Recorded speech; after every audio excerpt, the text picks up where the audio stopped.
Hey everybody, it's Jake Mace, the vegan athlete here in the Phoenix area with my friend Greg Peterson from the Urban Farm. Greg. I'm eating an apple here to give me energy for this video today. Nice. Although I think I'm going to be doing most of the work. Oh really? Okay, well I'm ready anyways. All right, cool. And speaking of apples, peaches, citrus, fruit trees like this. We're going to plant a bare root fruit tree today. A bare root. Peach tree. So basically what that means is that when a fruit tree is bare rooted, it doesn't have any soil around its roots. This one has a little bit of soil. Okay. And we do this when it's dormant, when the tree is actually dormant. And it's best to plant them bare root because then you plant them when they're dormant, where they're going to live out the rest of their life. And then they come out of dormancy in that space. So for folks out there who want to know how Greg Peterson and Jake Mace plant a fruit tree, that's what this we're is the going to do video today. Yeah. And you actually asked me, you came to my house to one of my gardening events that we hosted together. Yep. And you said that you liked the growth you saw in the fruit trees in my home. Oh my gosh, your fruit trees at your house are kicking butt, man. They're doing pretty good. No, not pretty good. They're doing extraordinary. And I think it's because of this. Yeah, so you wanted to see how I'm doing it. Yeah. And I made a shirt because everybody wants to know if we pull you in here to the camera a little bit. This is the Mace mix. Mace's mix. So what I did is I said, Mace's mix, here's the exact soil combination I use for most fruit trees. Yep. And it's like 20% native soil, then composted wood chips, worm castings, lava sand, some lava rock, 2 shovelfuls of rock dust, mycorrhiza, and we're gonna plant it right here in front of the folks today so they can see exactly how we do it. But my question is, when you say a bare root tree, yes, that's normally for stone fruits like peaches, plums, that apples, things like that. Yeah, you don't get citrus bare root. Citrus come already with a lot of soil in a pot, because they don't go dormant. And they don't go dormant. And a lot of the tropicals don't go dormant either, so you're going to get those in pots. But this soil mix we're going to do today is versatile for all those those trees. Yeah. Yeah. Absolutely. So if you guys are interested in how to plant your fruit tree correctly, to have some success like Greg and I do, because the goal for me, I think the goal for Greg, is to get trees that actually have food on them. Why else plant a tree? And I want to have an overabundance of food. An overabundance, yes. Because not knowing what I'm going to do with all the food is a good problem to have. Yeah, exactly. So what's the first stage of this tree So here? we're Show going them to the tree. We're going to be planting in the lawn, and this is a bare root tree. This is a bare root peach. It's a mid-pride peach that we're planting here in the front yard. And so what we're going to do is we're going to cut a ring out in the grass. Right about here. Right about there. We're going to cut a ring out around the grass about 3 foot out from the tree. And what that does is, see, the thing about grasses is they will outcompete your tree. And they can kill your tree. So what we're going to do is they can choke it out. They can choke it out, exactly. So what we're going to do is we're going to cut the grass back, put a basin around the tree, put wood chips in the basin, and the wood chips do a couple of things. First of all, they hold in moisture, they build soil around the base of the tree, and in this case they're going to push back the grass until the tree gets established. Let's get to it. Let's get to it. My favorite tool right here, it's called a sharpshooter shovel. Basically what I'm going to do is the tree's going right here, so I'm going to do an outline around the tree, just like this. And then when I'm done doing the outline, we'll pop the grass out in a divot. So you'll see a divot here in a minute.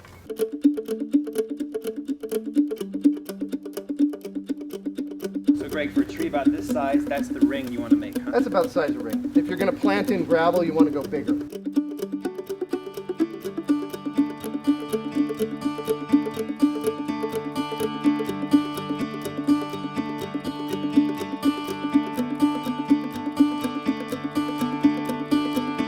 $600,000 new gardeners last year in 2015, and 500,000 of them were millennials.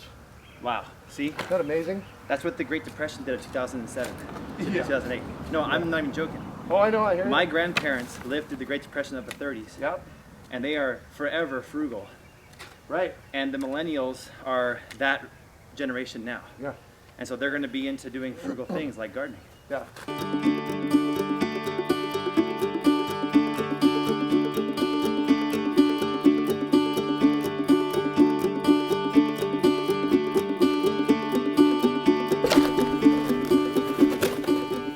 Okay, Greg, now we have about a 50-50 mix of native soil and that premium potting compost.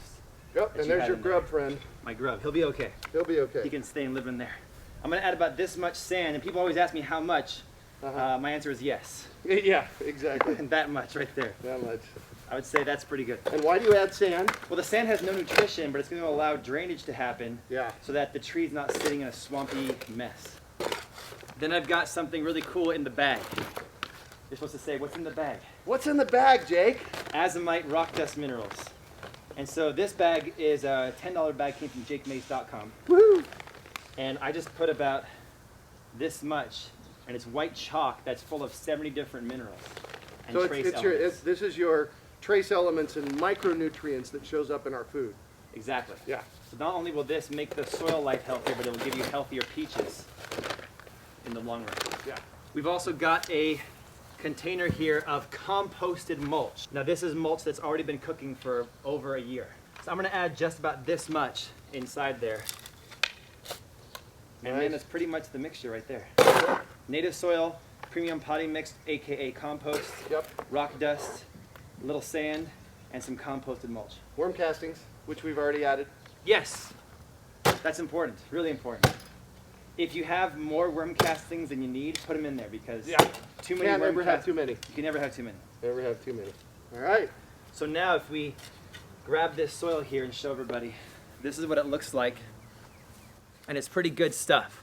It's got like a nutritious, sandy mix full of worm castings, micronutrients, native soil, compost, rock dust powder, and minerals, and composted mulch. So I'm happy, Greg, with this. This is good. Fantastic. All right, nice. So what we're going to do is we're going to finish digging the hole here. Yep. And then for all those watching out there, make sure to hang with us till the end of the video because the end of the video is the most important part. It really is. All right, Greg, now we have the tree and we're kind of gauging how deep it should go. Yep. And you want to set it, we're going to set it up on a little bit of a mound in the center. And let me show you this. Listeners out there. See this point? This is where it was buried at before. Right here. So we want to bury it back to this point right here. And so we want that to be up on a little bit of a mound in the center so that when the wood chips go around the base of it, the wood chips aren't up against the trunk. This right here looks like something went on here. What is this called? So this is the graft point. This is the rootstock. The rootstock is a really strong root that doesn't make fruit. So basically it's two different trees. Two different trees. And then what they do is they graft it to the fruiting stalk, which is up here. Is that a new thing? Yeah, I've been doing it for hundreds of years. Maybe even thousands. Maybe even thousands. Yeah. If we put the soil to here, what would happen? Yeah, you're going to bury the tree and kill it here. Kill it. So Yeah. where's our level? Again, it's really important at this point right here. And see it's light here and dark here. This is where it was buried at before. You want to bury it to that same place. Now, if somebody's getting a tree that was already in a pot, already rooted out, they can just plant the root ball. Plant it to where it was planted at before. But we have this bare root tree. Right. And then again, when you're putting mulch around it, you don't want to pile the mulch up here. So you'll see it here in a minute, but we'll put this on a mound in the center so that the wood chips come up to this level. Hang with us till the end. We're going to show you guys important steps at the end.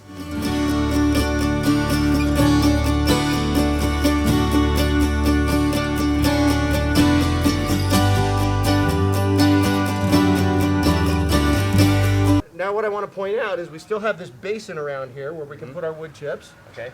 And we put the tree up so the tree's about ground level. Okay. What's the next thing we do? Next thing we're going to do is we're going to mix in wood chips and straw. This is the most important part, in my opinion, of my fruit tree. Absolutely. If you want to call what I'm doing successful, it's because of this. And it's Yeah. it's not 100% wood chips, it's not 100% leaves or straw. It's a mixture of everything. Mixture of everything. It's a potpourri of wood chips, leaves, and straw. Yeah. And that creates an ecosystem for the bug life. And I talk to people in my classes about when we were all kids, we all had aquariums for fish or Right. terrariums for lizards. Yep. When you have that, you have to create an ecosystem in that glass tank Right. for the animal. Well, that's what we're doing the same thing with the roots here. Exactly. Yeah. You have to do this. You have to be a kid and create the ecosystem for the bug life that's going to give your trees nutrition. Great.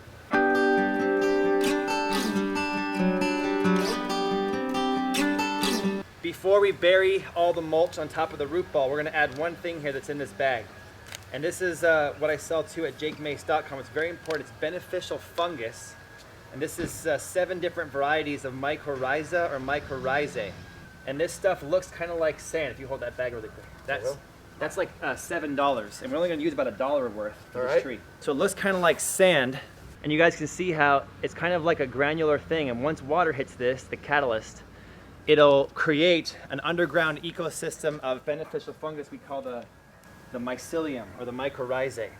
And so I'm going to just kind of dig around the root ball and sprinkle this stuff right up against the roots, because the mycorrhiza, it actually attaches itself to the roots of the tree, and they share nutrients and information together. Cool.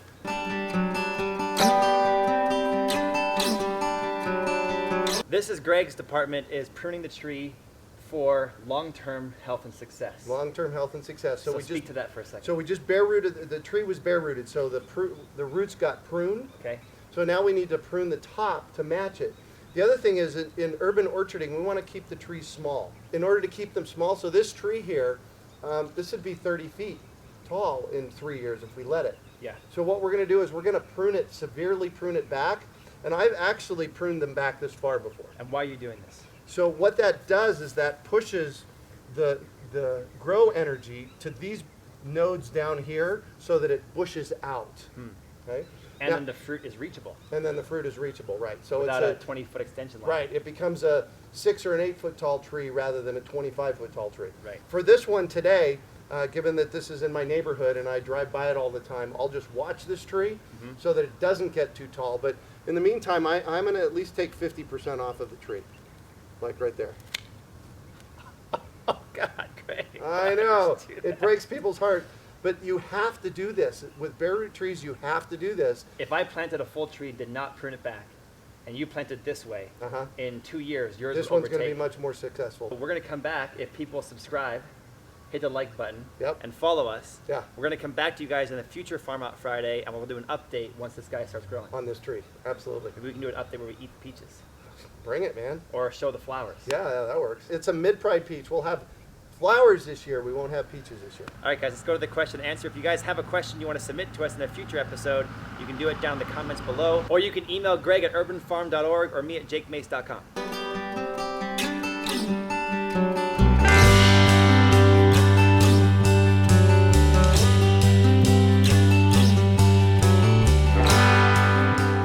So, Jake, we're talking fruit trees today. Everyone just saw us plant one. Yeah, and really the question that comes up a lot, and one of this week's questions is, how much and how do I go about watering my trees? It's a good question, and gardeners always ask this. I think it's more of an art form. You It have is, to know yeah. your yard, know your weather, Know your soil, maybe? know your soil, Yep. the type of tree, and all those can be factors of how to water. Yeah. So the tree that we just planted in front of you guys, it's that tree's a bare root and it hasn't come out of its dormancy yet. Right. So we watered it once today. Yep. Because we just planted it new, and we won't water it again until it starts to bud out. Bud out, yeah. But then in my yard, if I have, let's say, a pecan tree, and it's 115 degrees and it's summertime, I might water that tree twice a week, maybe even 3 times a week if it's Maybe. a new tree. Yeah, As it gets more mature, I'll water it less frequently, right. but more deeply. Yeah. And so my goal as a gardener, in my opinion, is to turn the water on the tree, close your eyes and meditate with the tree, and try to sense when has that water fully saturated the entire root zone. And when it has, I shut the water off. There you go. That really is And my method. Oh, I can get that. I try to visualize the whole root ball being saturated, then I shut it off. Perfect. And for those of you that don't have that down yet, there's a really great moisture meter out there. Just go to your nursery and you're going to buy a $7 or $8 moisture meter. You can get a lot more expensive ones with longer probes on it. And when the moisture meter says wet or moist, you don't water it. Don't water it. Don't water it. And when it's starting to get dry or it's dry, then you want to water it. Should you let it get all the way to dry or not? No. Okay. No. So only when it's beginning to transition toward dry. Exactly. Hit it again. Hit it again. Exactly. And I've seen a lot of people out there watering with like little tiny drip lines on these big trees. Oh, right. I don't encourage that. Yeah, no, you don't. And you're do the that. same. Yeah, here's why. You want to get the tree deep watered. You want the basin filled up, and those drip lines are designed to drip out a gallon per hour or 2 gallons per hour, and that is nowhere near enough. Because you're having a lot of success here at the urban farm I am. because you have on flood irrigation. I'm on It's flood water. flooding the trees. Yeah. You want to. So I don't have flood irrigation, but I'm trying to use a bubbler or a hose to simulate that flooding effect. Right. So there you go. That's my answer. There's no end-all be-all of watering. Know your weather. How hot or cold is it? How windy is it? Because wind can suck the moisture out of your trees. You might want to water Right, after a exactly. windy day. Yep. Know how much mulch you have on top. More mulch equals less water. Yeah. and also know the time of year and the variety of tree. So, and then also meditate with your tree. And generally speaking, Sense it. there you go. Generally speaking, once a month in the winter, twice a month in the summer is a good rule of thumb to start with. And then you just have to watch the tree. Be one with the tree. You know, if a tree's a little bit droopy and you haven't watered it in 8 or 10 days, then it needs water. The problem is that overwatering a tree damage and underwatering a tree damage looks the same. It does. People sometimes say, you know, like a dehydrated tree will crinkle and a wet tree will turn yellow, but I've had it go both ways. Both ways, yeah. Yeah. Yeah. So be a good steward of the tree and be there like a parent of the tree to help nurse it along. And be one with the tree. That's right. So our second question for today. I get this question a lot, and this came from one of your listeners. How close can I go to a house or a wall with a tree? You know, I live in the city. You know, we're urban farmers, urban gardeners, urban farmers, and we have a lot of houses and structures in the city. Yeah. And what I have seen, the examples I have seen, is that trees that are planted close to houses and close to walls and close to structures always do great. They just tend to like that protection, I think. But you got to be skillful. I wouldn't put the tree next to the western-facing wall of your house unless it's a tree like a moringa or a grapevine, because they can take the heat. Yeah.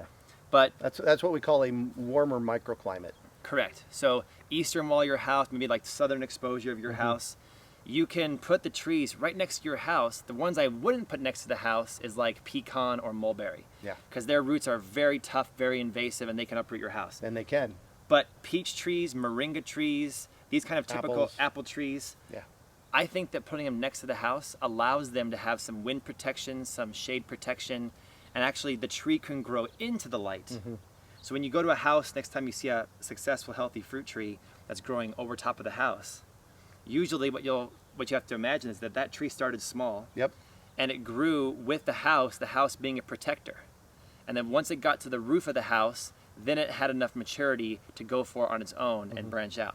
You have a nice looking apricot right here. Apricot right doing here. that That's 18 inches away from the tree. 18 inches from your house. 18 inches away from the house. And now the tree is about 6 feet above your house. Yeah. I mean, it looks like a super healthy apricot. And we get lots of apricots off this apricot.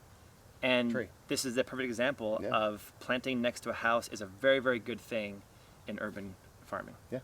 Thanks for being here. And if you guys like this question and answer format, let us know down in the comments. Submit a question down below. We might pick your question for the next Farm Out Friday video. And you guys can visit me on social media, Jake Mace Tai Chi, and Greg at theurbanfarm.org. Greg at urbanfarm.org. Yep. See you guys next time.